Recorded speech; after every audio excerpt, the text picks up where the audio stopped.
Hei te tuatahi ki te reo Māori. Tēnā tātou e noho nei roto i tēnei whare te mātotoru o tātou e āmene ana kia pāhingi ai tēnei ture. Tēnei ture Takutai Moana. Kei tōku rohe he teme para no te hāhi rātana. Tāna ingoa ko te Takutai Moana. Kei roto o ahipara. Take huangi ai tā te mea koe tēnā te huarahi i hikoi ai te poropiti, te māngai o ngā morehu a Wirungu Tahu Pōtiki rātana i tana haerenga ki te rerenga wairua, ki te whakatau i tana kaupapa, ki te tahi wahanga o te rerenga wairua e kōrero tiake nei ko ngā atua peruperu. Nōna e hikoi ana kātahi ka tatu i aia me hua e ahau he teme para. Hei whakamahara i tōku iwi Māori ko te Takutai Moana he taonga mai te wāhi ngaro.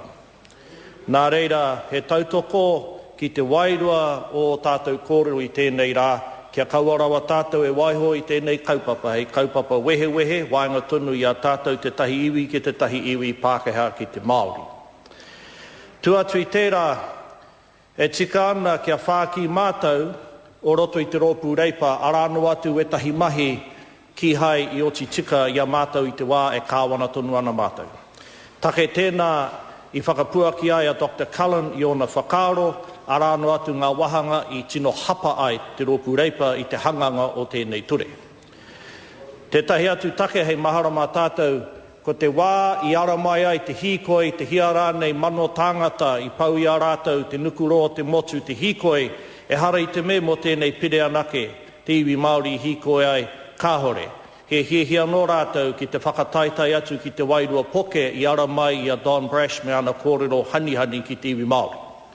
O tirai te korenga o mātou ngā kaitoranga pui tērā wā I mōhio me pēhea tēnei take kaupapa rāne e whakataungi ai kia kauarawa te tahi wairua wehe e tomo mai ki wainga tunu I te marea horakau I oti tika I a mātou. Nā reira, tēnā tātou katoa. Mr. Speaker, we support this bill going to the Select Committee. Mr. Speaker, I have said in Māori that a great deal flowed from this hair-raising episode called the Takutai Moana. Indeed, I recall the day the then Māori Fisheries Commission began to fund the litigation that led to a decision by the Supreme Court that took the most of us, sir, myself included, by utter surprise.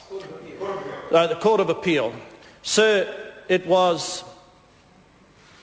would be correct to say what we thought we were doing was we were securing an economic advantage for Māori in the marine farming industry. And once Commissioner John Mitchell had brought the issue to the attention of the Commission, then chaired by Sir Tipene Regan, significant amounts of money flowed.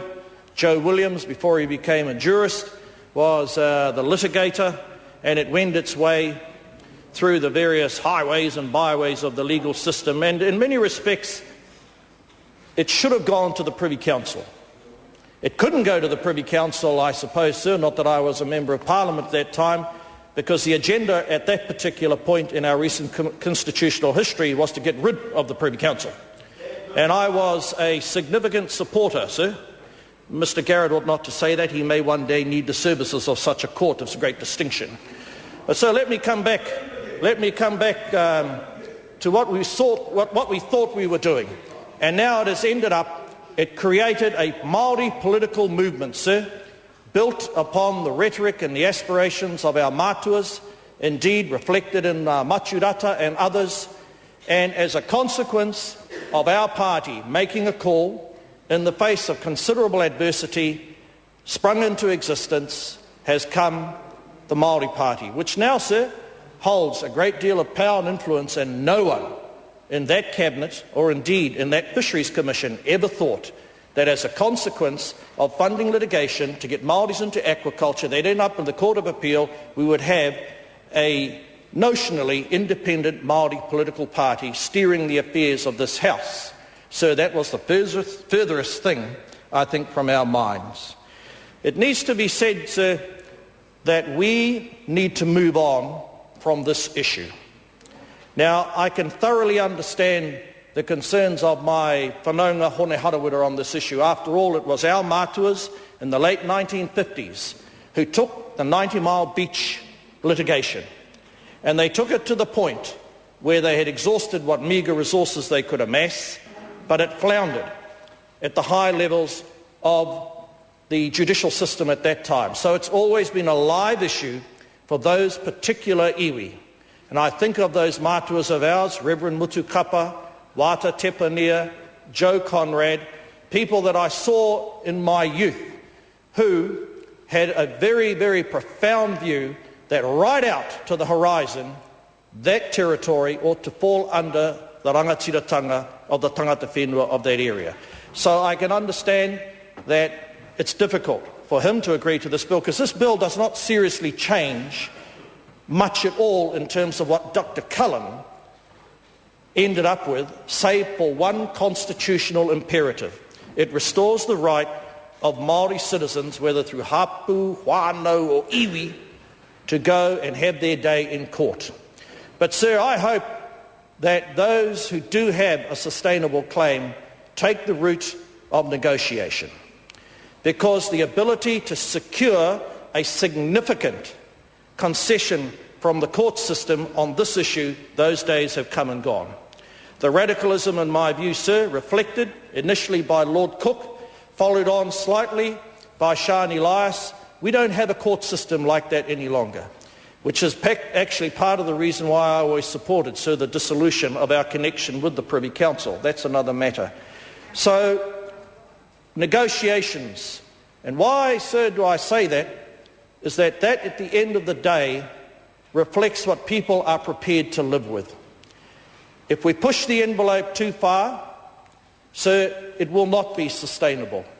If it's too weak, Māori will continue to feel aggrieved. If it's outrageous, then we'll feed the rhetoric coming from the ACT Party. So this does create, sir, an opportunity for a negotiated outcome. But let no Māori group exaggerate or be sucked in by their lawyers that this is an El Dorado. The legal tests and the threshold in this Act means that there will be precious few, if any, full customary title awards made. This bill does not take account of the hapu and iwi who lost their land contiguous to seabed and foreshore. It does not take account of how colonialism no longer enables them to fulfil the test of contiguity. That's why, sir, only through the medium of politics and clever negotiations can that come to pass. So we support this bill, sir, but it's been a hair-raising experience, and in many senses, sir, it's a cheerless end to an inordinately exciting and saddening episode. It brings into law that which largely was always there.